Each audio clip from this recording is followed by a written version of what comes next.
We'll guide you through how to use Krita for beginners. If you find this helpful, consider subscribing and liking the video. First, open Krita on your desktop. Once it's open, you'll see the welcome screen where you can create a new canvas. Click on New File in the top menu. Here, you'll see options for setting the dimensions of your canvas.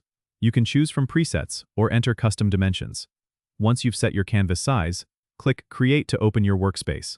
On the left, you'll find the toolbar with essential tools like the brush, eraser, and selection tools. To start drawing, select the brush tool, which is the first tool on the toolbar. You can adjust the size and opacity of your brush using the options at the top of your screen. If you want to choose a different color, go to the color wheel on the right side of the screen. Click on your desired color, and it will automatically be applied to your brush. Now, let's talk about layers. Layers are crucial for managing different parts of your artwork. You can find the Layers panel on the right.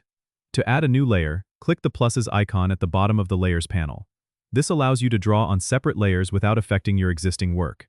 If you need to undo an action, simply press Ctrl+Z on your keyboard. Don't forget to save your work regularly. Go to File and then Save As to store your project in the desired location. You can save your work in Krita's native format or export it as a JPEG or PNG when you're finished. Exploring the different brushes and experimenting with layers will help you get the most out of Krita. Don't forget to subscribe and comment if this helped you out.